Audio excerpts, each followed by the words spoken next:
बाबा साहब अम्बेडकर की 65वीं पुण्यतिथि है। मैं समझता हूं कि बाबा साहब अम्बेडकर भारत के सबसे बड़े सपूत थे। उन्होंने देश का संविधान बनाया। दुनिया का सबसे बेहतरीन संविधान बाबा साहब अम्बेडकर ने हमारे देश को दिया। पूरा जीवन वो दलितों के लिए, शोषितों के लिए लड़ते रहे, संघर्ष करते रहे। और अगर मैं कहूं कि शायद आज तक के भारत के सबसे पढ़े लिखे नागरिक थे, तो मुझे लगता है ये अतिशयोक्ति नहीं होगी। मैं नहीं जानता कोई और भारतीय जिसने इतनी पढ़ाई की हो। आपको शायद पता नहीं होगा कि उन्होंने 64 विषयों में 64 सब्जेक्ट्स में मास्टर्स डिग्री हासिल की थी। एक मास्टर्स डिग्री लेने में नानी याद आ जाती है, एक एमए करने में, एमएससी करने में नानी याद आ जाती है। उन्होंने 64 सब्जेक्ट्स के अंदर मास्टर्स डिग्री हासिल की थी। उन्होंने 2 डॉक्टरेट डिग्री ली थी, 2, एक अमेरिका से और एक इंग्लैंड से। इतने गरीब परिवार से वो आते थे, इतने गरीब परिवार से आते थे, उनके घर में खाने को नहीं होता था। जब वो इंग्लैंड में डिग्री कर रहे थे तो बीच में उनका वजीफा रुक गया, उनको डिग्री बीच में छोड़ के आना पड़ा, और फिर वो यहाँ पे पैसों का जुगाड़ करके दोबारा डिग्री लेने के लिए गए थे। इतना पढ़ाई को इतनी ज़्यादा तवज्जो देते थे। 2 विदेशों से डॉक्टरेट डिग्री ली थी उन दिनों में। आज की डेट में कोई बच्चा अगर फॉरेन में पढ़ने जाना चाहता है, कितना मुश्किल है किसी के लिए फॉरेन में पढ़ने जाना, अमेरिका में, इंग्लैंड में पढ़ने जाना आज की डेट में कितना मुश्किल है। उन दिनों में ऐसा शख्स जिसने 2 डॉक्टरेट डिग्री फॉरेन से ली थी, उनको, और उस जमाने के वो पहले डॉक्टरेट डिग्री हासिल करने वाले पहले भारतीय थे।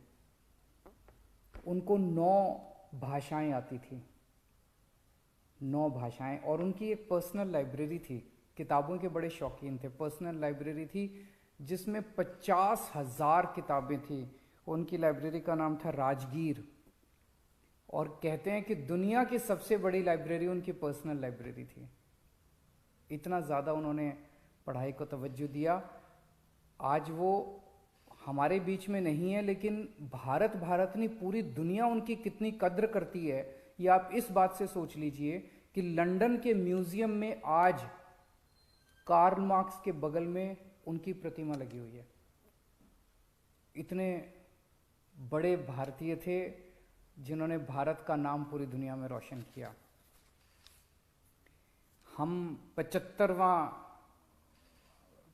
साल मना रहे हैं आज़ादी का, 75th year of independence.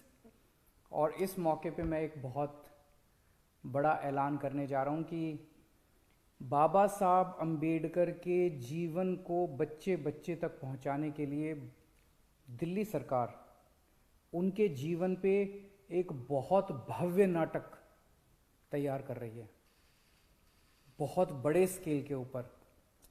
Jawaharlal Nehru stadium में दिखाया जाएगा, 5 जनवरी से दिखाया जाएगा। उनके पूरे जीवन के ऊपर होगा, उनके विचारों के ऊपर होगा। इसमें नामचीन लोग इसके साथ जुड़े हुए हैं, इसके डायरेक्शन में, इसके आर्ट डायरेक्शन में, इसके क्रिएटिव में। 100 फुट बड़ा स्टेज बनाया गया है। बहुत ही भव्य नाटक बाबा साहब अम्बेडकर के जीवन पे बनाया जा रहा है। 5 जनवरी को ये शुरू होगा और 50 शोज इसके कराए जाएंगे। जनता के लिए फ्री होगा, कोई भी आके देख सकता है। अंतर्राष्ट्रीय स्तर का इसका प्रोडक्शन है और शायद भारत देश में पहली कोई सरकार है जो बाबा साहब अम्बेडकर के जीवन को बच्चे बच्चे तक पहुंचाने के लिए इस किस्म का प्रयास कर रही है। बाबा साहब अम्बेडकर का एक सपना था,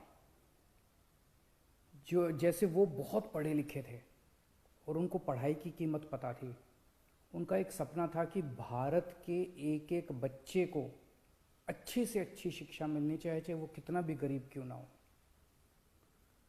मैंने कसम खाई है कि बाबा साहब का सपना मैं पूरा करूंगा। आज 70 साल हो गए आज़ादी के, अभी तक हमारे देश के अंदर गरीबों को अच्छी शिक्षा नहीं मिलती। मैंने कसम खाई है, बाबा तेरा सपना अधूरा, केजरीवाल करेगा पूरा। ओमिक्रॉन देश में एंटर कर चुका है। कई जगह से खबर आ रही है कि यहाँ भी ओमिक्रॉन के पेशेंट पाए गए, वहाँ भी पाए गए, दिल्ली के अंदर भी पेशेंट पाए गए। लेकिन मैं सबको कहना चाहता हूँ कि पैनिक करने की कोई ज़रूरत नहीं है, घबराने की कोई ज़रूरत नहीं है। मैं इस पे लगातार नज़र रखे हुए हूँ। मैंने जो पिछले हफ्ते भी रिव्यू मीटिंग ली थी। हर चीज़ की जो ऑक्सीजन है, बेड्स हैं, दवाइयाँ हैं, इक्विपमेंट है, जिस भी चीज़ की ज़रूरत है उन सारी चीज़ों को हम पर्याप्त मात्रा में अवेलेबल कराएंगे। और चिंता ना करें, बस आप अपना काम करते रहें, सोशल डिस्टेंसिंग मेंटेन करें, मास्क पहनना बिल्कुल ना भूलें। मास्क सबसे ज़रूरी है, घर से बाहर निकले तो मास्क पहन के निकलें। नमस्कार।